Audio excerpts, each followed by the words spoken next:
Hi, ich bin Danai Dörken und ich bin Konzertpianistin. Heute möchte ich euch einige Übemethoden zum 5. ungarischen Tanz von Johannes Brahms zeigen. Das ist ein Stück, das mich seit meiner Kindheit begleitet und das wahrscheinlich auch eines seiner berühmtesten Werke für Klavier ist. Und daher freue ich mich sehr, euch heute an diesem Yamaha Silent Piano meine persönlichen Tipps dazu zu zeigen. Wenn ich übe, dann verliere ich mich sehr gerne mal in der Musik und vertiefe mich in das Stück.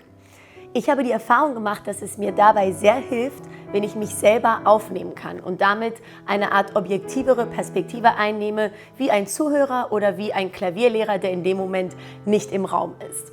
Ich nehme mich auf und höre damit genau das, was ich spiele und weiß genau, was ich noch verbessern kann.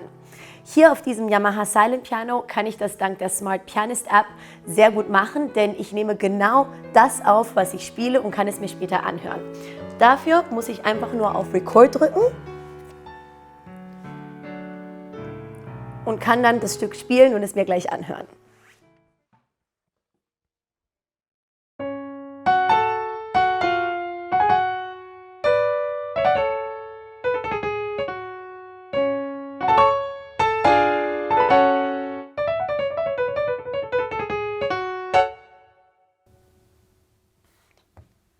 Und jetzt kann ich mir das hier direkt in der App ganz einfach anhören.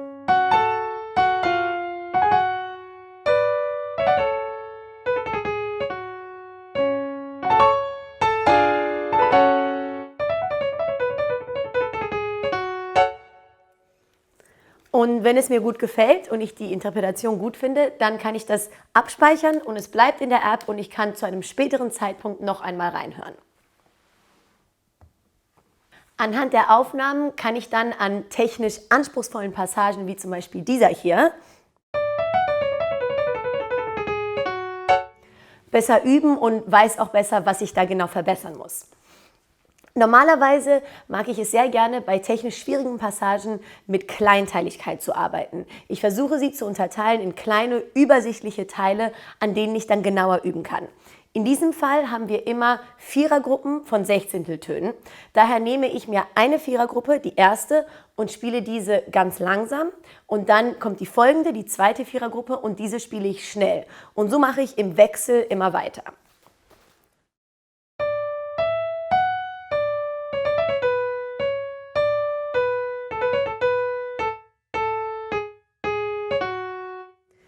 Das hat den Vorteil, dass meine Finger zwar schon trainieren, wie es sich anfühlen wird, wenn ich das schnell spiele, aber noch nicht die ganze Passage schnell spielen müssen. Jetzt drehe ich es um und fange an mit den 4 schnellen Sechzehntel, gefolgt von den 4 langsamen Sechzehnteln.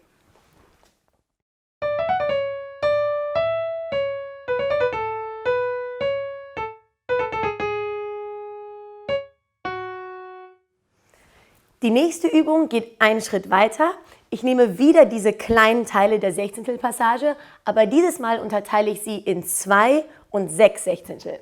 Die 2 Sechzehntel spiele ich ganz langsam und die 6 Sechzehntel spiele ich schnell. Das heißt, ich werde vom Tempo schon etwas schneller sein als vorher, aber immerhin habe ich wieder nur 6 Sechzehntel und immer noch nicht die ganze Passage zu spielen.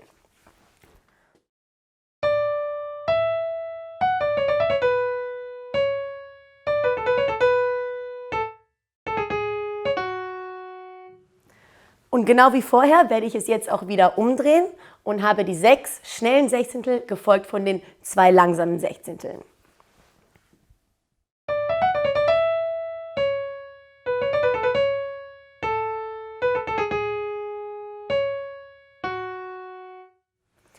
Nach diesen Übungen kann ich nun die gesamte Passage spielen und auch schon im schnellen Tempo. Und jetzt kann ich von diesen kleinen Teilen auf das Ganze gehen und mich mit meinen Fingern darin sehr wohl fühlen.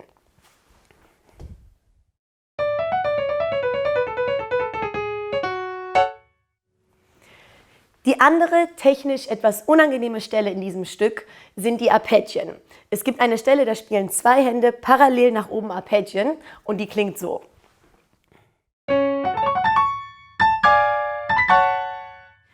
Was ich da gern tue, ist, dass ich wieder mit ganz wenigen Tönen anfange. Ich nehme also die linke Hand und übe diese erstmal einzeln und fange mit den ersten beiden Tönen an. Also ganz einfach nur. Dann nehme ich einen weiteren Ton dazu, damit ich also auf 3 Töne komme. Dann kommt wieder ein Ton dazu. Und ich achte dabei darauf, dass mein Arm zwischen diesen Tönen immer ganz entspannt ist, dass meine ganze Hand entspannt ist, es keine Anspannung gibt, damit ich immer wieder von Neuem ganz gelöst anfange zu spielen.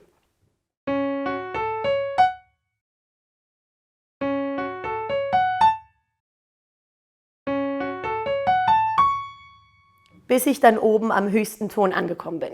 Dasselbe mache ich dann für meine rechte Hand.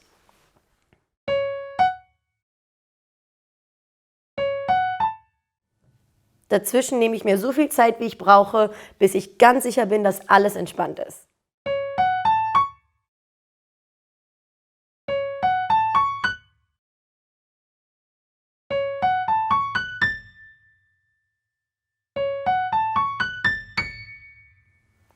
Und dann nehme ich beide Hände und spiele die gesamte Passage mit beiden Händen zusammen.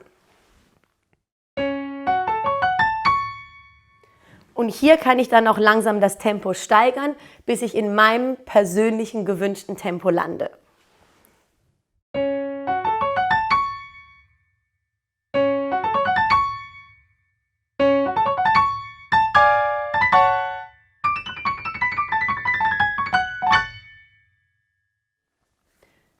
Nachdem ich alle schwierigen Stellen nun geübt habe, spiele ich jetzt das ganze Stück durch. Seit ich angefangen habe mit Klavierspielen, habe ich schon immer unheimlich gerne Duo gespielt. Dieses Stück ist ja auch eigentlich für Klavier zu 4 Händen von Johannes Brahms komponiert. Und mit diesem Yamaha Silent Piano und der Smart Pianist App habe ich die Möglichkeit, obwohl ich ganz alleine im Raum bin und es keinen Klavierpartner hier gibt, trotzdem das Stück mit allen Stimmen zu spielen. Ich habe vorher schon die zweite Stimme aufgenommen und in der Smart Pianist App abgespeichert und kann jetzt die erste Stimme, die ich gerade geübt habe, da drauf spielen. So kreiere ich sozusagen das gesamte Stück, obwohl ich nur eine Pianistin am Instrument bin. Das kann ich auch aufnehmen und somit die gesamte Aufnahme für das vierhändige Stück später auch wieder anhören.